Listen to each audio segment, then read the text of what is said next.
Nós, a Europa, tem a ver com a Europa, tem a ver consigo. À sexta, uma reflexão sobre a atualidade europeia. Esta tarde é a vez de Marco Teles estar presente nesta emissão do Nós é Europa. Boa tarde, Marco Teles. Boa tarde, Marta. Marco Teles do Europe Direct Madeira, com quem mantemos esta colaboração já há alguns anos.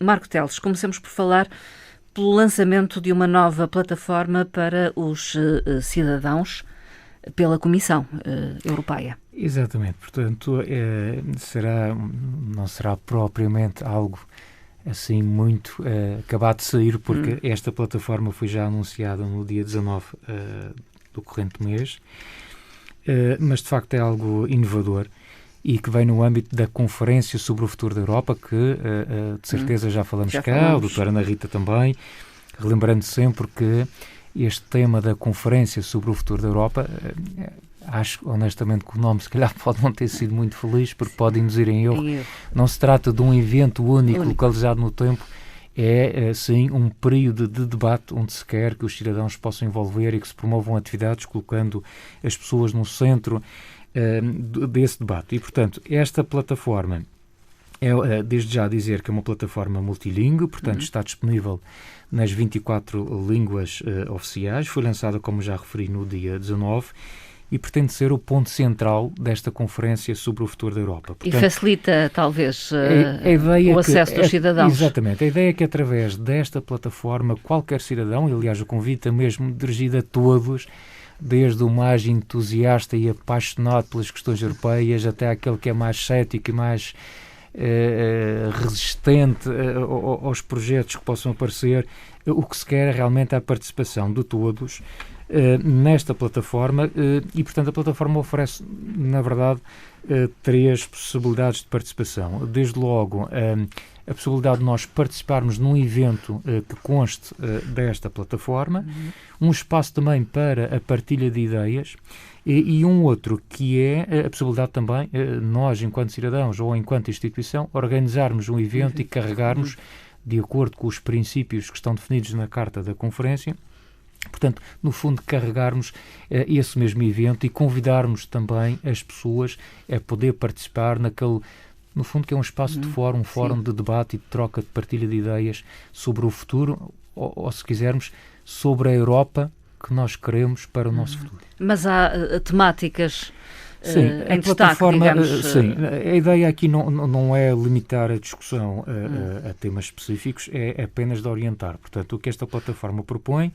como temas centrais, quer seja para a organização de eventos, quer seja para a própria partilha de ideias, são as seguintes temáticas. Portanto, alterações climáticas e ambiente, faz todo o sentido, é algo que está naturalmente muito em cima da mesa, a área da saúde, a economia mais forte e mais justa, justiça social e emprego, a posição da Europa no mundo, valores e direitos, Estado de Direito, segurança, transformação digital, democracia europeia, migrações, educação, cultura, juventude e desporto, sendo que se acrescenta depois, no final, uma pasta, um dossiê novo chamado Outras Ideias. Portanto, é tudo o resto que não se encaixa, exatamente, não se encaixa nestes temas propostos e sobre as quais os cidadãos possam ter ideias sobre as quais queiram partilhar e podem colocar nessa plataforma, criando-se depois ali o tal fórum de debate. E a verdade é que já existem alguns registros significativos. Esta plataforma é muito recente e, portanto, é na verdade ainda desconhecida de muita gente. Foi lançada, como eu referi,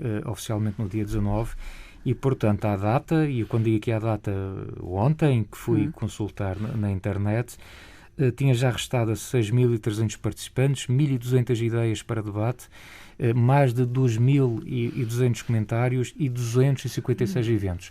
A parte dos eventos é engraçada porque ela está organizada numa espécie de mapa interativo.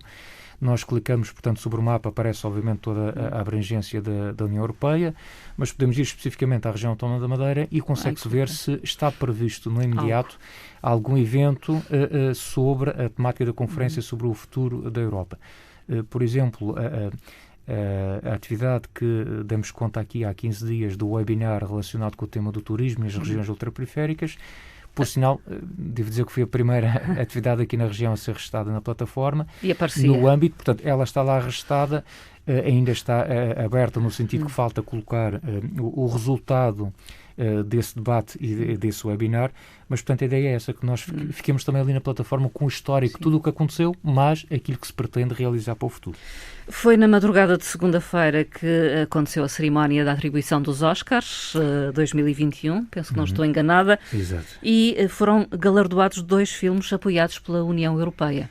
Pois, eu não sou especialista realmente em cinema, perco pouco tempo, infelizmente, nesta área, também decorrente desta situação da pandemia, como é óbvio, mas acho que este tema merece de facto o destaque. Nós temos, foram galardoados no fundo dois filmes aqui em particular, The Father, que aliás ganha o prémio de melhor argumento adaptado e também o Oscar de melhor ator. Para um grande ator. Para um enormíssimo ator, o Sr. Anthony Hopkins, que com os seus 82, 83 anos, creio eu, faz uma participação fabulosa num filme, e estou-me a limitar à crítica, que obviamente eu não vi, ainda não vi o filme, mas fiquei curioso, porque realmente acho que a participação é excelente.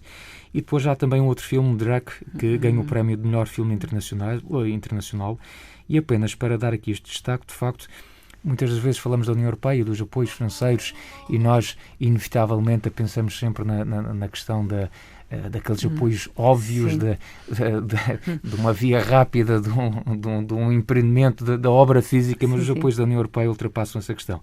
E, portanto, estes 2 filmes receberam um investimento superior a 1,4 milhões de euros. Foram concedidos, no fundo, ao abrigo do Programa Europa Criativa na submedida mídia,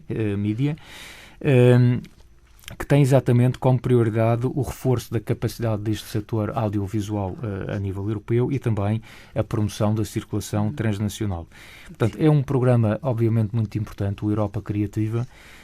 Devo dizer que é um programa que encerrou obviamente este ciclo de 2014-2020, mas está agora, portanto, um novo programa para 21-27, está em fase final de aprovação dos regulamentos e, portanto, penso que novas linhas de financiamento devem já ser apresentadas nestes próximos meses de maio, junho, relacionados com este campo da indústria cinematográfica. 2 filmes a ver, quando for possível. 2 filmes que eu, pessoalmente, tenho na minha agenda para poder ver assim que possível. No próximo dia 4 de maio, os jovens estão chamados a participar num evento, numa discussão pública sobre a sua realidade também. Sobre a sua realidade. Razões para isto, desde logo, porque o tema é muito interessante, é os jovens e o futuro da Europa social. Eu recordo que não é à toa que este evento, que será, neste caso, ainda em modalidade online, através de um webinar, que ele surge, portanto, agora no dia 4, porque nós temos muito próximo, no dia 7, precisamente na cidade do Porto, um evento extremamente importante para a presidência do Conselho da União Europeia, que é a Cimeira Social, onde, naturalmente, o pilar dos direitos sociais será um tema central. E, portanto, nesta discussão dos direitos sociais, obviamente, os jovens são parte importante da discussão e, portanto, este webinar terá lugar no dia 4, entre as 14 e as 15h30, terá a participação do Comissário Europeu para o Emprego e Direitos Sociais e também da Ministra do Trabalho, Solidariedade e Segurança Social. Portanto, é um evento aberto, requer eventualmente inscrição para quem quisesse entrar, digamos, na sala virtual, mas aí as inscrições são a participação limitada e, portanto, o que ficou definido seria uma capacidade máxima de 60 participantes, ainda que depois do evento, este diálogo dos cidadãos vai ser transmitido, portanto, em direto no Twitter e no Facebook da Comissão Europeia e, portanto, através destas plataformas é possível que qualquer jovem possa não só participar e inteirar-se das temáticas que vão ser ali abordadas, como também, estou a dizer jovem, mas qualquer outro participante, colocar as suas questões em português ou em inglês, que serão, no fundo, as línguas oficiais deste evento. Qual o sentimento dos europeus face à política social?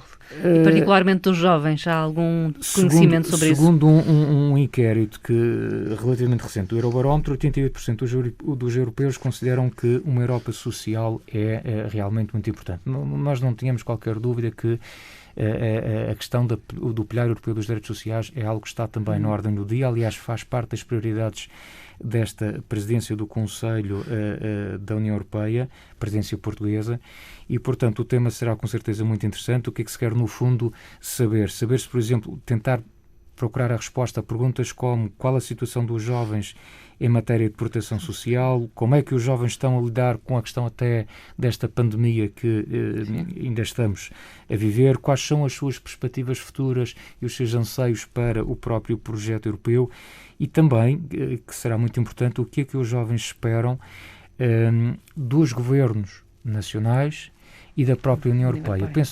Eu acho que nós estamos a ver aqui uma mudança um bocadinho de paradigma, que é, normalmente, organizávamos muito estes eventos na perspectiva de juntarmos um conjunto de peritos para debater uma informação e transmitirmos as opiniões dos especialistas. Peritos.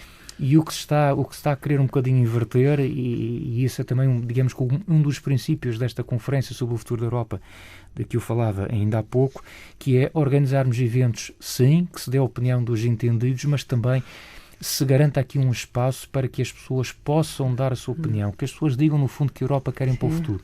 Isso é um aspecto muito importante. Vamos referir também o acordo que foi alcançado, um acordo de comércio e cooperação entre a União Europeia e o Reino Unido pós-Brexit, naturalmente. Sim, isto apenas para um pequeno esclarecimento, creio que não valerá a pena dedicarmos muito tempo a esta situação. Não porque não seja importante, mas porque já se falou também, se calhar, demasiado. Mas apenas para esclarecer que pode fazer alguma confusão às pessoas, porque é que se está a falar outra vez de um acordo, afinal já não tinha havido um acordo. Sim, efetivamente, houve um acordo de saída a 31 de janeiro de 2020, quando finalmente o Reino Unido deixa oficialmente fazer parte da União Europeia. Esse acordo prolonga-se até 31 de dezembro de 2020, mas era necessário fazer um acordo específico, como disse bem, acordo de comércio e de cooperação, que no fundo vai definir como é que vai funcionar, no fundo, as relações entre o Reino Unido, entre este antigo parceiro, entre este antigo Estado-membro e os restantes parceiros da União Europeia. E, portanto, o que se fez, chegou-se a uma conclusão em dezembro de 2020, mesmo no limite daquela data onde se colocava a situação de haver ou não acordo, e, portanto, o não acordo seria uma situação, obviamente, desastrosa, e, portanto, chegou-se a esse princípio do acordo de comércio, mas há aqui todo um conjunto de procedimentos que não havia tempo para executar em dezembro, e, portanto, este acordo de comércio e cooperação acabava por ser um acordo provisório cujo prazo terminava agora, terminava hoje, 30 de abril. Era hoje. Exatamente, 30 de abril de 2021. E por isso é que esta semana o Parlamento pronunciou-se sobre esta situação e, portanto, a esmagadora maioria dos deputados no Parlamento Europeu aprovou este acordo, o acordo que limita naturalmente as consequências negativas da saída do Reino Unido da União Europeia, e que define, no fundo, como é que vai funcionar esta parceria, nomeadamente do ponto de vista comercial. Está lá tudo referido, como é que irá funcionar para o futuro esta nossa ligação com este antigo Estado-membro. E era fundamental chegar a este acordo neste momento, era absolutamente sob pena fundamental, de sofrermos consequências graves. Exatamente, sendo que não deixou de haver uma notazinha na resolução que acompanhou a votação, referindo-se que se achava que era um erro histórico, mas enfim, é o que é. Eu também partilho desta opinião. Relembrou-se também que nenhum país terceiro pode usufruir dos mesmos benefícios do que um membro da União Europeia, e efetivamente o Reino Unido, por maior que sejam as ligações à União Europeia históricas, mas passa efetivamente a ser um país terceiro. E por outro lado também eu restava aqui algum lamento, e não foram assim tão poucos, pelo facto do Reino Unido não querer ter alargado um acordo a áreas que seriam pelo menos no entender da União Europeia, eu também partilho essa opinião, nomeadamente na área das políticas externas, da segurança, do desenvolvimento, ou, por exemplo, uma coisa muito simples que tem a ver com a participação no famoso programa de intercâmbio de estudantes, que é o programa Erasmus. Portanto, o Reino Unido, neste caso, Erasmus+, segundo a atual designação. Portanto, o Reino Unido quis ficar de fora e entendeu que estará em condições de desenvolver eles próprios, desenvolverem um projeto semelhante, e eu creio que isso foi uma má decisão. Havia realmente uma enorme participação de jovens europeus no Reino Unido, também desde logo pela facilidade da língua, como é óbvio, mas penso que aí o Reino Unido poderia ter alargado esta cooperação também ao Erasmus. Outra questão tem a ver com o apoio que será canalizado pela União Europeia para apoio à Índia, no momento em que este país passa por enormes dificuldades sanitárias, dada a Covid-19 e uma nova vaga, digamos assim. Exatamente. Esta é uma decisão na sequência de um pedido de apoio através do mecanismo de proteção civil da União Europeia. Responderam positivamente aqui alguns Estados-membros, a Irlanda, a Bélgica, a Roménia, Luxemburgo, Suécia e também Portugal. E porquê é que eu trago aqui também um bocadinho esta nota? Obviamente que já se percebeu, ou se calhar não, às vezes as pessoas questionam-se, mas porquê é que nós na União Europeia, com as dificuldades que ainda vamos tendo, por exemplo, ao nível da vacinação, sim, e outras também, de emprego ou da falta dele, e porquê é que nós estamos também a comprar vacinas para ajudar países terceiros, porquê é que nós estamos aqui a enviar não sei o quê e ter despesas? Por uma razão muito simples, porque a gente vive a casa é comum, é o mesmo planeta, e a segurança dos outros é também a nossa segurança. Portanto, para quem ainda tivesse dúvidas, creio que a pandemia esclareceu isso de uma forma muito clara. Portanto, aliás, a variante da Índia já está aí. Exatamente. E, portanto, os vírus não, como já foi dito numerosas vezes, os vírus não reconhecem fronteiras e não param, de facto, na linha de fronteira. Até porque também, dentro da União Europeia, se promove a livre circulação, e eu presumo que seja extensível a tudo. Portanto, o que é que eu quero dizer com esta questão? É que quando se fala, por exemplo, aqui da questão da retoma, da previsível retoma no verão, eventualmente não seja no verão, seja depois no outono, mas, na verdade, isso só vai acontecer quando também nós tivermos garantida a segurança dos outros, dos terceiros. Porque vamos ter que abrir fronteiras. Exatamente, senão a gente começa só a funcionar com o turismo entre portas. Portanto, a gente quer também a presença dos outros. Portanto, qualquer que seja o investimento, ou neste caso o apoio que se dá a países que necessitem realmente da nossa solidariedade, e se nós estivermos em condições de o fazer, e estamos, essa ajuda é bem-vinda, estamos também nós a ganhar. É uma questão humanitária também. É também uma questão humanitária. E isto também serve para dizer que ainda esta semana, já que se falou aqui do mecanismo de proteção civil da União Europeia, este mecanismo foi já criado em 2013, um bocadinho na altura a pensar na situação de dar resposta aos desastres naturais. Hoje já se percebeu que existem situações igualmente gravosas e que não se prendem apenas com os desastres naturais, como, por exemplo, esta